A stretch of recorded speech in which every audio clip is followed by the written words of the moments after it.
8h01, estamos de volta com o Sul Notícias nesta manhã de segunda-feira, hoje é dia 2 de maio de 2022.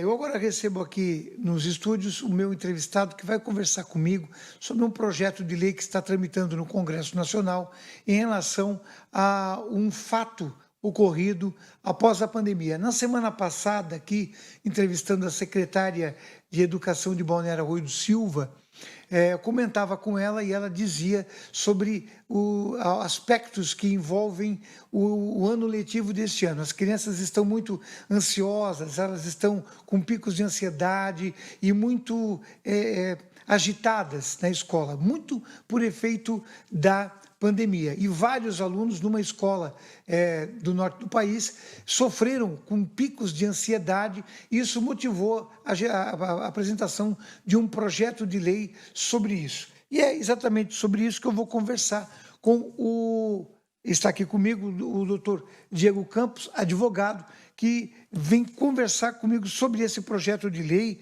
e sobre esses efeitos que isso pode causar na prática, o que vai beneficiar na prática esse projeto de lei sobre essa crise coletiva de ansiedade gerada nos alunos. Muito bom dia, doutor Diego, obrigado por o senhor estar aqui conosco, conversando com a gente sobre esse nosso tema.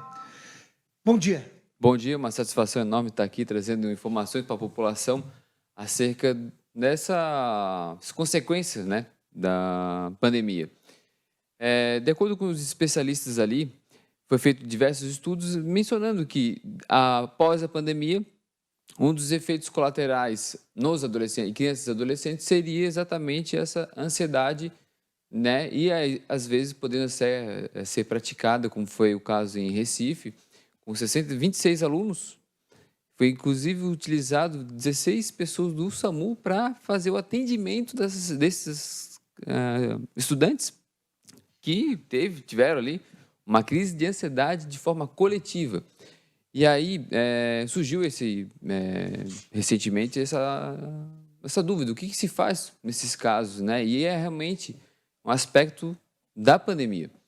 E ali veio a calhar também um novo debate acerca desse projeto de lei que já vem tramitando, né, desde 2020, assim que iniciou a pandemia, já começou os estudos e também esse projeto de lei.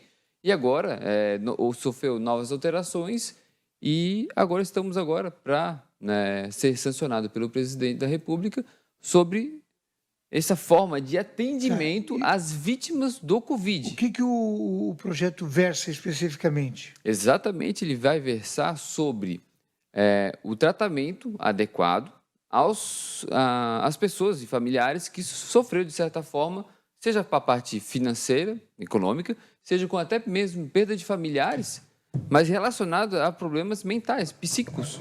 E aí entra também a ansiedade. Lembrando que o Brasil é o país no mundo com mais pacientes a serem tratados com ansiedade.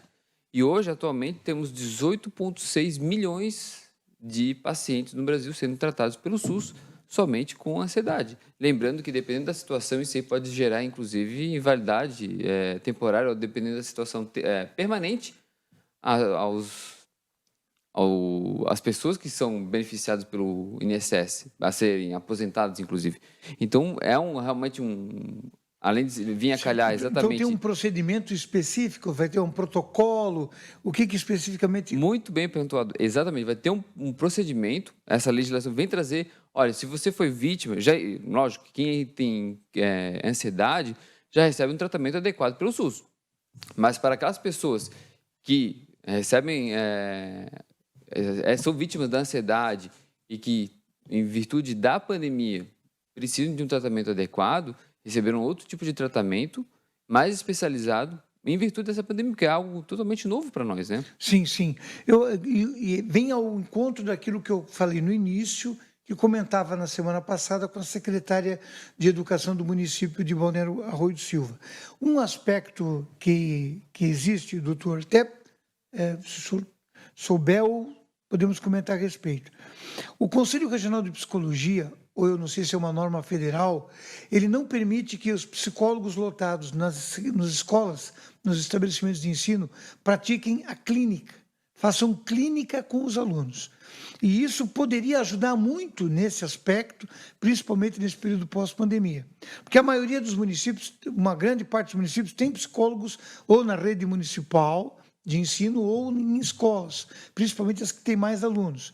E inclusive também os CRAS e CRES também têm psicólogos, mas eles não fazem clínica. Eles não podem fazer clínica. E tudo fica destinado ao ambulatório de saúde mental, ou ao CAPS, onde existe, ou então a um atendimento ambulatorial nas unidades de saúde ou nos municípios, no setor de saúde. E aí sobrecarrega, porque é 1, 2, 3 psicólogos, dependendo do tamanho da cidade, para atender uma demanda inteira. Imagina uma escola como essa, 26 alunos precisando de atendimento num determinado momento e não tem. Por que isso não muda?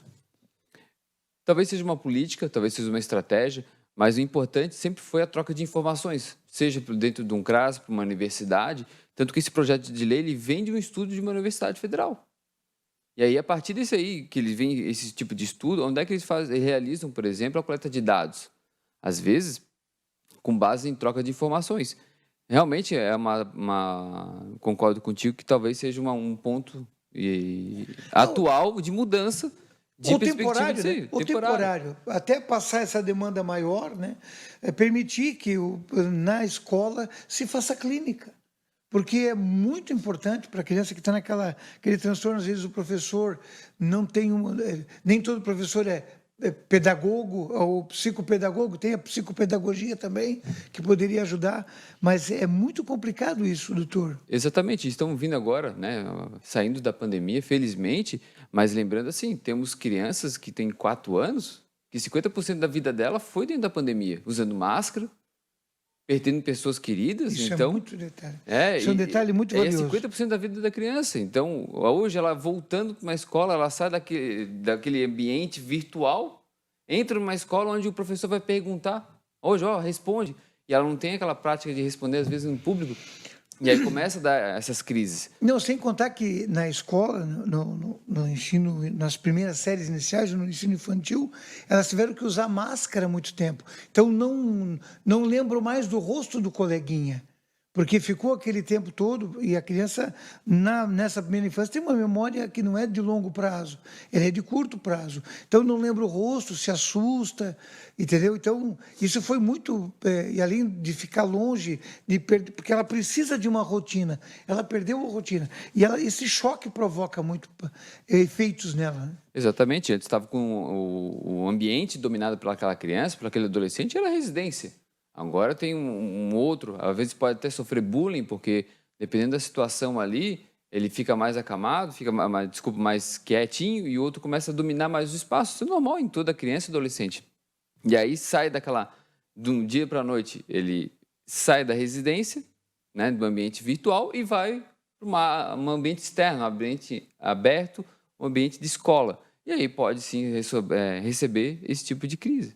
Não, é interessante isso e importante esse projeto de lei. Ele já está tramitando há quanto tempo no Congresso? Desde o início da pandemia, 2020. mas ele vem sofrendo algumas alterações, certo. Mas é extremamente recente. Ele nunca é da maneira como entra, né? Na maioria das vezes, porque é aquela história de muitas mais cabeças pensando uma coisa só, né? Acaba fazendo adaptações que vão emendando ele, que vai melhorando o projeto. Exatamente. E aí vem exatamente a calhar daquele que a gente estava comentando. Às vezes, troca de informações entre uma casa e outra, entre um órgão e outro, para que venha a fazer melhorias. E aí, hoje, estamos aí, dependendo do presidente, para fazer a sanção dessa lei, que venha realmente a contribuir para um tratamento adequado e especializado às vítimas, de forma geral, da Covid-19. Esse atendimento o projeto prevê atendimento todo dentro do SUS? Tudo dentro do SUS, com um orçamento próprio da União. Ok, e aí, mas vai ser executado no município, então a União transfere os recursos para o município administrar esse projeto. Exatamente, lembrando que somente só para vítimas, né, e assim, não é somente para crianças e adolescentes, é para toda a faixa etária. Só que hoje, em virtude desse recente evento que teve, e é algo global, especializado a atenção ali nas crianças e adolescentes que estão voltando, né? Elas estão voltando para o âmbito escolar e realmente já dizia o especialista que elas iriam sofrer e realmente estava vindo ser atual esse tipo de sofrimento. Na verdade, não é só o fato de não ter ido para a escola, né? É o fato de não ter ido para a escola, ter perdido a convivência, ter vivido um momento de clima, de um momento de tensão, né? Porque ele absorve aquilo que acontece em casa, né? O pai e a mãe tensos, preocupados, nervosos, vendo aquele noticiário, morte, morte, morte, morte, vai morrer, vai morrer, vai morrer. Aquilo também passa para a criança uma tensão emocional, né, psicoemocional para ela. E dentro do projeto, doutor, vão ser recursos específicos fora do orçamento normal da saúde, ou eles serão incorporados, ou serão adicionados, ou será retirado do que já tem? De acordo com o que tem no texto da lei e da tramitação, será retirado, né, retirado do próprio orçamento que já existe. Tá. Só uma vinculação mais específica e um tratamento mais adequado. O ideal seria botar mais recursos, né, criar mais recursos, mas aí esbarraria na questão de dizer de onde vem o recurso, que é uma limitação do legislativo. Né? Exatamente. Bom, e na nossa região, o que efetivamente o senhor acredita que ele vai resultar na atenção básica? Isso vai atingir na atenção básica, porque é um atendimento primário, né? Exatamente. Acreditamos que dentro do nosso município, além de todo o tratamento que já está sendo realizado pelos profissionais muito bem capacitados, será muito mais fácil de capacitar e levantar números para fazer esse tipo de atendimento a nível até nacional e, dependendo da situação, a médio e longo prazo. Porque não temos que pensar que essas pessoas que estão sofrendo não é somente em virtude de ansiedade, mas também em virtude de tudo aquele problema que a pandemia trouxe, inclusive em questões financeiras. Pessoas, pai e mãe, que perderam o emprego e aquela criança está sofrendo por causa disso. Ou que teve perda de familiares e aí ele começa a perder a base da família. Então, todo esse tipo de estudo, além de trazer benefícios para melhor cuidado com a família e com os indivíduos, também levantará informações extremamente importantes para a nossa sociedade, para saber como é que ela está agindo dentro do município de Araranguá, dentro de outros municípios também. E também para a comunidade docente, né? Porque os professores, dirigentes escolares, também acabaram sendo atingidos por toda essa incerteza, essa dúvida que aconteceu durante o processo, a questão das aulas remotas. Eles também devem estar inseridos nisso, em maior quantidade, né? Exatamente. Lembrando que esse projeto é para as vítimas da Covid, independente se é empregado ou empregador. Então, dependendo da situação, notoriamente, um professor poderá se encaixar a receber esse tipo de tratamento. É verdade. Doutor, eu queria aproveitar a sua presença aqui, já que estamos conversando sobre questões relacionadas à pandemia e à situação geral. Esses recentes casos que acontecem aí com o STF e o governo, o executivo, a medida tomada pelo governo federal, o executivo, em relação à decisão da condenação do parlamentar, o processo em si contra o parlamentar, qual a avaliação que o senhor faz disso tudo? Bem, tudo depende de cada ponto de vista ali jurídico que existe. Alguns têm as formas de realizar o tipo de intervenção necessário. Então, assim, hoje vivemos numa democracia separada por 3 poderes, em que um tem que fiscalizar o outro. E a partir do momento em que um pode fiscalizar o outro também poderá, de certa forma, frear a conduta do outro. Então, hoje a gente está exatamente numa linha bem decisória, que faz toda a divisão do que o Poder Judiciário, o limite do Poder Judiciário, o limite do Poder Legislativo e também o limite do Poder Executivo.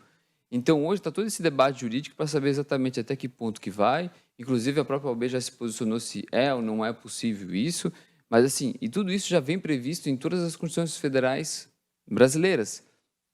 E esse tipo de controle é extremamente necessário para evitar um certo desvirtuamento de cada poder.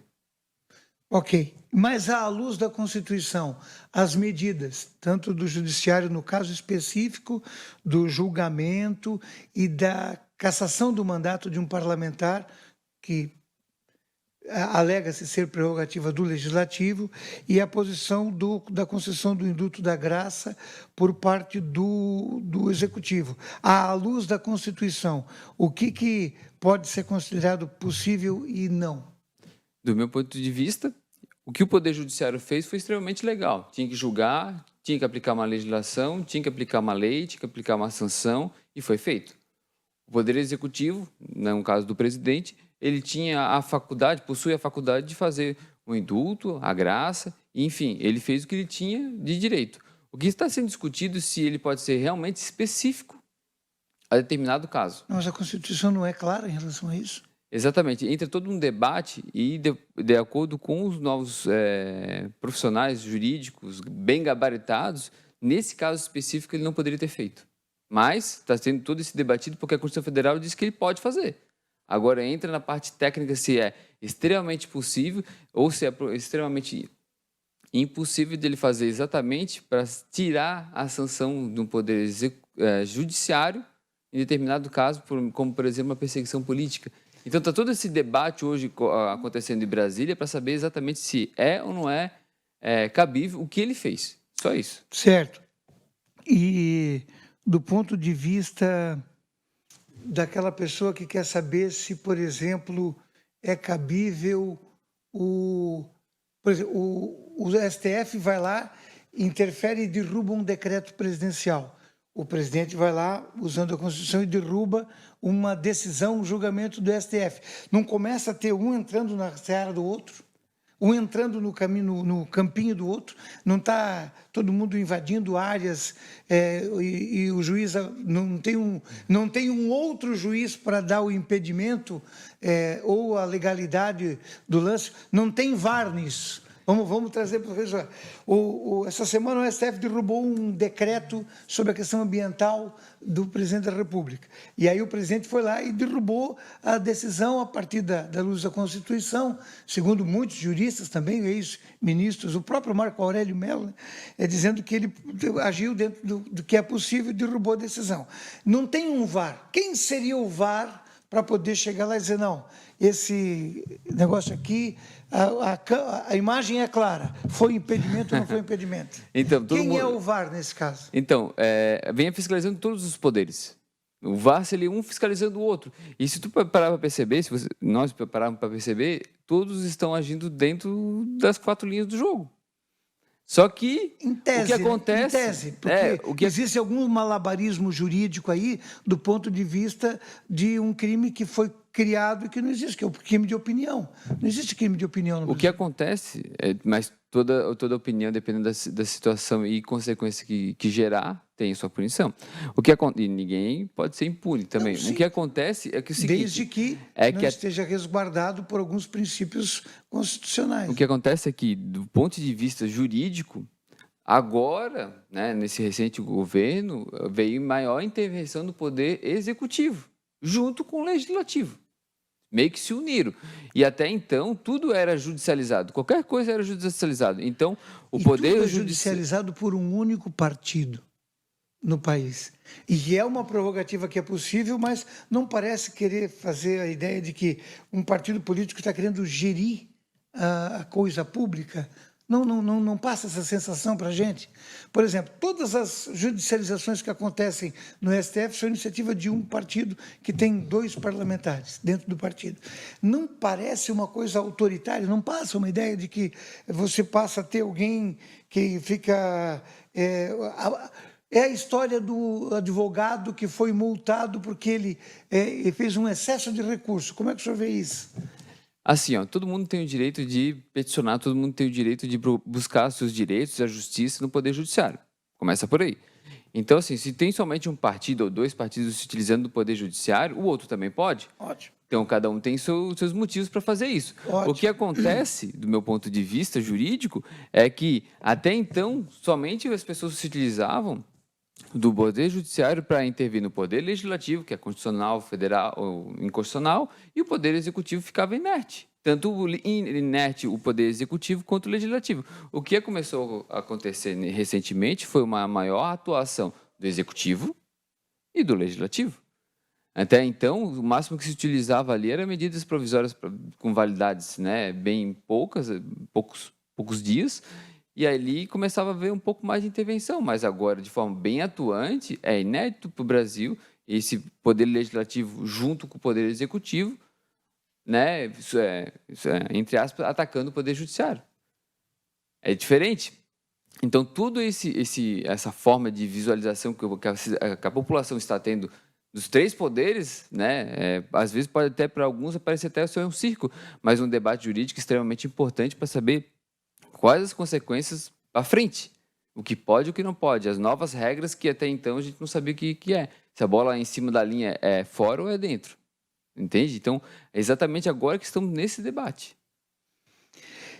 No final de semana, um grupo de juristas, o doutor Ives Gandra, mais outros juristas do país, emitiram um manifesto, né, em relação a essa questão, e é um tema que vai gerar muita polêmica. O senhor acredita que isso possa caminhar para uma disputa de não se chegar a um termo? Por exemplo, agora o Legislativo, que não tinha feito isso antes, está dizendo que quem define sobre perda de mandato de parlamentar é uma prerrogativa do Legislativo, de acordo, segundo eles, com o que determina a Constituição, né? O senhor não acredita, um dos pontos que pode ter sido um excesso que provocou tudo isso, o exagero da pena, a pena de 8 anos e 9 meses para configurar visivelmente uma prisão. Isso não traz à luz aí um excesso do judiciário? Do meu ponto de vista, o Poder Judiciário aplicou o que tinha que ser aplicado. E o STF ele aplicou a legislação de acordo com seus parâmetros. Ponto. O que eu acredito que vai surgir, sempre foi assim no Brasil, mas é minha opinião, é que vai surgir novas alterações, inclusive na Constituição Federal, para botar limites em cada um, e também na legislação infra. Mas cabe a quem? Cabe a quem trazer à luz essas novas legislações? Já começa com partidos políticos, começa com o poder legislativo e, dependendo da situação, até uma indicação do próprio presidente. Olha, precisamos conversar sobre o que pode ser feito ou não num indulto, o que pode ser feito ou não pelo Poder Judiciário. Se tiver que fazer alguma alteração na Constituição Federal, tem que passar por todo um trâmite, mas acreditamos que realmente surgirá novas alterações na legislação brasileira em virtude de tudo isso que está acontecendo. Porque realmente estamos, às vezes, encontrando lacunas que precisam ser interpretadas. E quem é que interpreta a legislação? O Poder Judiciário. Isso de interpretar a legislação não fica muito de vou puxar para minha sardinha? E o malabarismo político e jurídico que tem que ser visto nos últimos meses e anos, ele dá essa sensação de que eu vou puxar o assado para minha sardinha.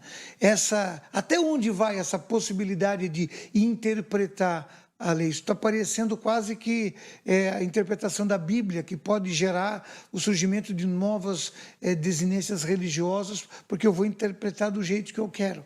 Não está se fazendo está se esticando muito essa corda da interpretação jurídica da Constituição?